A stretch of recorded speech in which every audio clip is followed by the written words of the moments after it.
La situación en Honduras mantiene en vilo al mundo y muy especialmente a América Latina. En Plata Blanca, hoy el país centroamericano tiene dos presidentes. Uno, Roberto Micheletti, designado por el Congreso y rechazado por la comunidad internacional. Y otro, Manuel Zelaya, elegido por el pueblo, expulsado de su país por el ejército y con el respaldo unánime de todos los países. Al mediodía de hoy, el presidente Zelaya recibió el apoyo de los 192 países que integran la ONU. Allí rechazaron el golpe y exigieron su reintegro a la presidencia. Y por la tarde, el espaldarazo de los países americanos en la OEA fue total. Esto sin contar que Zelaya fue el protagonista de la Cumbre del ALBA, realizada este fin de semana y liderada por el presidente de Venezuela, Hugo Chávez, quien dijo categóricamente que derrocarían a Micheletti si se posesionaba en propiedad. La cosa no suena fácil y el manejo diplomático se exige hasta ahora al máximo. El gobierno de Micheletti anunció orden de arresto contra Zelaya si pisa tierra hondureña. Sin embargo, Zelaya ya dijo que el jueves en la mañana regresará a su país, pase lo que pase. Mientras tanto, los hondureños enfrentan una crisis institucional sin precedentes, con graves consecuencias económicas y de orden público. ¿Qué salidas puede tener esta crisis? ¿Cómo nos afecta? ¿Qué pasará en Honduras? María Emma Mejía, conocedora de estos temas, invitó a la analista internacional Laura Gil para responder estas preguntas que hoy en Latinoamérica todos nos hacemos. María Emma Mejía entra al radar. Tal vez hace muchos años, décadas, no veíamos una crisis y un golpe militar o constitucional como el que vimos en Honduras este fin de semana. ¿Eso es grave para la democracia?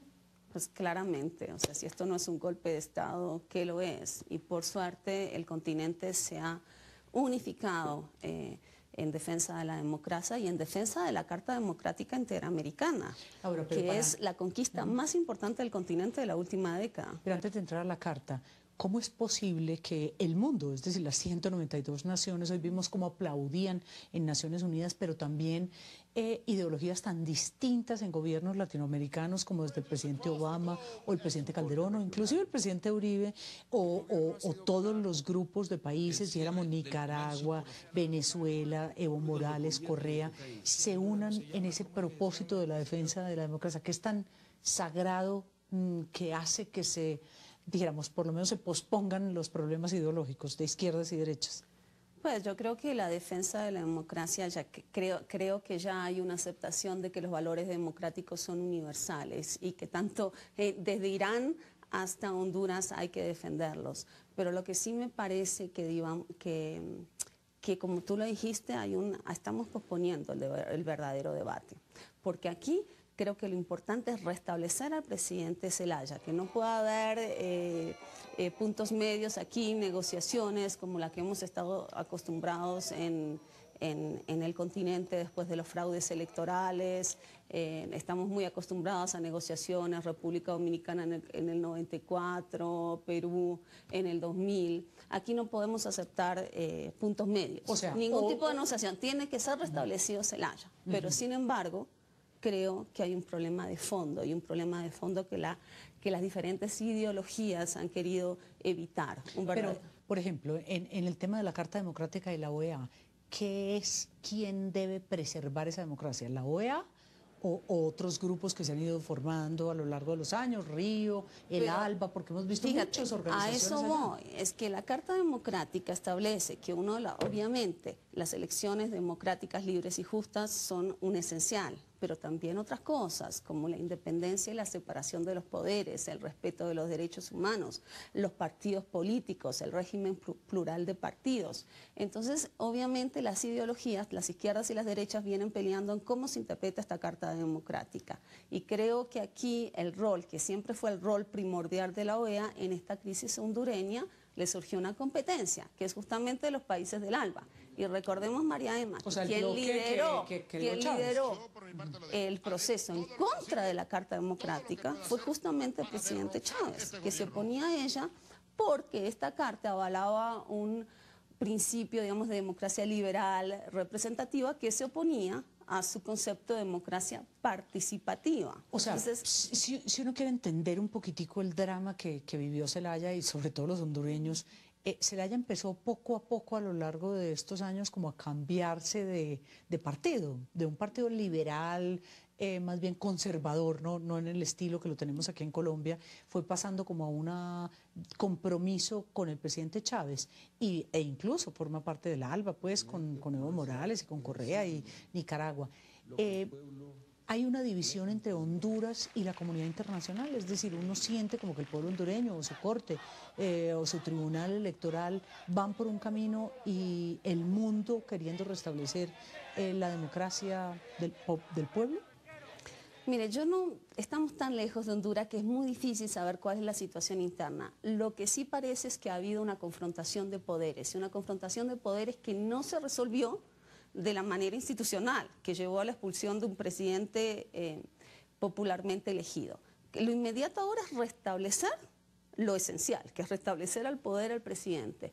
Pero después yo creo que debe haber ahí un diálogo entre los poderes que asegure que de aquí en adelante los mecanismos democráticos, los instrumentos de la democracia sean respetados. Y eso no se aplica solamente a Honduras, se aplica a toda la región. En toda la región estamos viendo que se saltan digamos, gobiernos que basados en mayorías muy grandes penetran en los demás poderes, y este choque de trenes se está viviendo en una buena parte de los países de la región.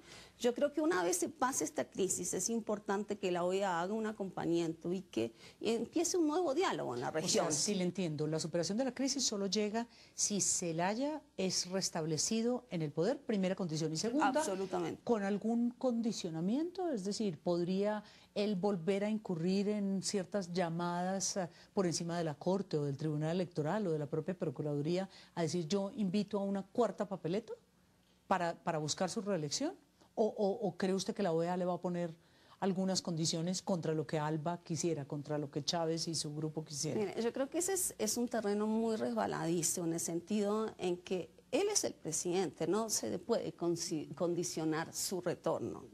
Pero sí, lo que es importante es que los presidentes, todos los presidentes de la región tengan claro de que su permanencia en el poder depende del respeto de las instituciones. Y yo creo que aquí las instituciones democráticas están en peligro en todos lados, en buena parte de los países.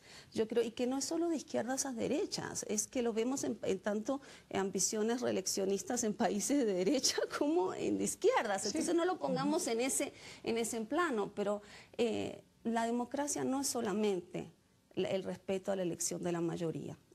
Implica muchas otras cosas, y esas otras cosas están en peligro. Entonces fíjese que en la resolución de la crisis del ALBA podemos ver restablecer la democracia para destruir la democracia. Sí, la enorme contradicción, ¿no? La enorme contradicción, porque fíjense que los presidentes del ALBA, ¿qué han dicho?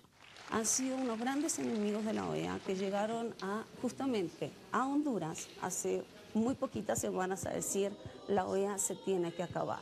Entonces, y crear otro tipo de bloque de países. Exactamente, sí. Otro tipo de bloque que empuje otro tipo de democracia, otro concepto de democracia liderado por el presidente Chávez, y que en ese bloque básicamente saque del juego a la OEA. Y para mí eso sería una de las grandes pérdidas. Creo que Honduras pone en prueba a la OEA, pone en prueba a ISULSA y pone en prueba su permanencia como organismo regional. A mí lo que me ha sorprendido, Laura, es que a estas alturas del partido pueda pensar una democracia latinoamericana o pueda temer tanto las consecuencias de un proceso reeleccionista, que sea capaz de producir un golpe y un secuestro de un presidente para que no haya esas elecciones esa mañana. Es decir, es prácticamente impensable como que uno diga, bueno, al presidente Álvaro Uribe lo vamos a sacar un día porque él quiere una papeleta, un referéndum para hacerse reelegir, o fue que el procedimiento estaba equivocado, dijera, por la forma en que Zelaya lo venía haciendo. Pues mire, desde la distancia, otra vez, me parece que fue primero que es absolutamente ilegal lo del golpe de Estado, pero además una actitud sobredimensionada, porque si entiendo bien esta encuesta no era vinculante, no podía permitir la reforma de la Constitución para las elecciones de noviembre, así que Zelaya no iba a poder ser reelegido para las próximas era como una especie de séptima papeleta Exactamente, nuestra, entonces me parece de todas formas que más allá de la legalidad del hecho, me parece que es una actitud francamente de sectores que se vieron arrinconados y que entonces acuden a lo ilegal como sin medir las consecuencias. Y no puedo dejar de preguntarle un poco, Mauricio Vargas ayer en su columna utilizaba algunos símiles con Colombia como advirtiendo la preocupación. O sea, bueno, diferencias con la Corte Suprema, diferencias con el registrador, pues, o con el Tribunal Electoral, el Consejo Nacional Electoral, como ciertos símiles de para dónde podría ir una búsqueda de una reelección. ¿Cree usted que eso puede ser así? Pues yo creo que en Colombia la institucionalidad también está en peligro. Y por eso enfatizaba tanto que la Carta Democrática no habla solo de elecciones, habla de independencia, separación de poderes, fortalecimiento institucional. Y entonces me parece que a veces las amenazas son así de claras como lo que sucedió ahora, que sacan un presidente en pijamas a otro país, pero a veces vienen más veladas, como las que tenemos aquí o las que se dan en otros países andinos, y que también esas amenazas más veladas necesitan la atención de la región. Y un gran debate, me parece que aquí hay que poner el debate sobre la mesa y hacerlo en el foro que es el natural, que es la OEA. Bueno, pues gracias Laura Gil por esas observaciones y por esa como defensa a la democracia, que creo que es como la gran batalla que tenemos que dar ahora.